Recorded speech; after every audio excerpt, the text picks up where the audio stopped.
depressed, frustrated, sad, confused. You want answer.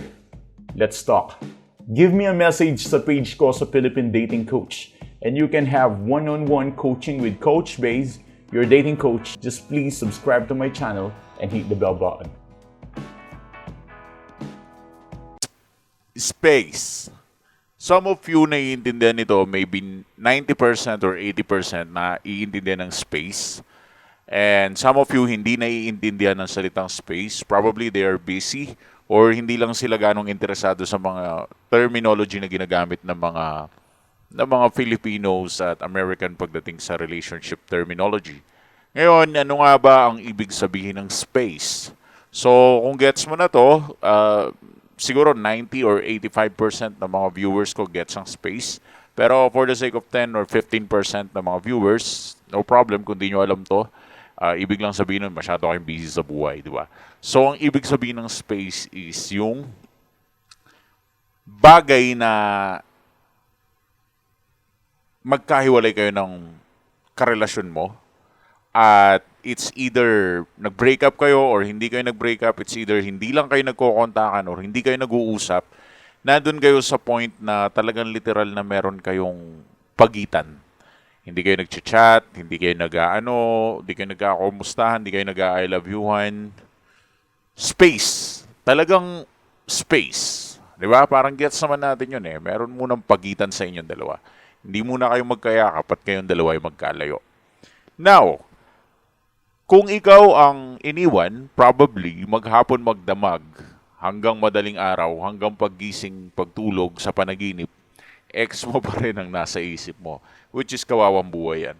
Pero syempre, meron namang mga tao na hindi ganong iniisip ang ex nila, especially yung mga hindi ganong iniisip. Pero ikaw, kung iniisip mo madalas ang ex mo at gusto mong isipin ka ng taong mahal mo, ganito dapat ang gawin mo. If you want na mag-isip siya sa'yo, una mong kailangan gawin is to make him na mag-move siya. To make an effort thinking about you. Gusto nating dumating itong taong mahal mo or ex mo or sino man yan, basta mahal mo, na gumawa siya ng effort, mag-invest siya sa'yo. In what way? Mag-invest siya sa'yo in a way na iisipin ka niya. At in a way na iisipin ka niya, ang itatanong mo sa akin, paano niya ako iisipin?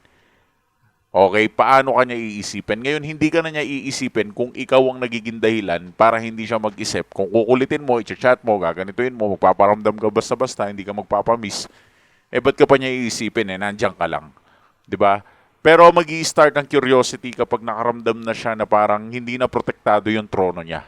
Once na nawawala ka na, doon na siya mag-i-start na mag-isip sa'yo at doon na natin siya mag-i-start na mapa-effort na mag-isip tungkol sa'yo. Ngayon, ang unang kondisyon dito is just, being comfortable with space. Maging komportable ka sa space. Maging komportable ka lang dyan. Yan lang ang sikreto para isipin ka ng taong iniisip mo din, di ba? Para naman hindi ka lugi na ikaw lang lahat nag-iisip sa kanya. Maging komportable ka sa pag-iwalay nyo. Maging komportable ka sa space. Hindi yung parang sasabog na yung mundo, ganun. Masyado ka nagpapadala sa mga ilusyon mo eh, di ba? Akala mo malungkot ka talaga, akala mo wasak ka, akala mo basag ka, nasisira yung hope mo, akala mo katapusan na ng mundo porket nakita mong may iba na or may ganito na, or may ganyan na. I just want you to be comfortable with this space. Maging komportable ka dito, maging masaya ka, maging kontento ka ngayon. Okay, ito ang challenge ko sa'yo.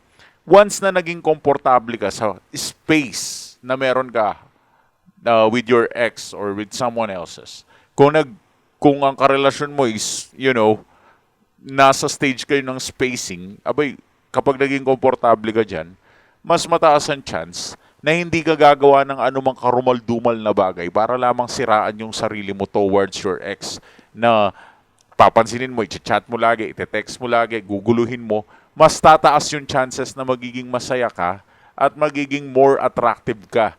Dahil nga, komportable ka sa spasyo. At itong comfortable sa space na to, ito yung magiging reason para hindi ka maging uhaw, maging desperado, para hindi ka maging parang tanga.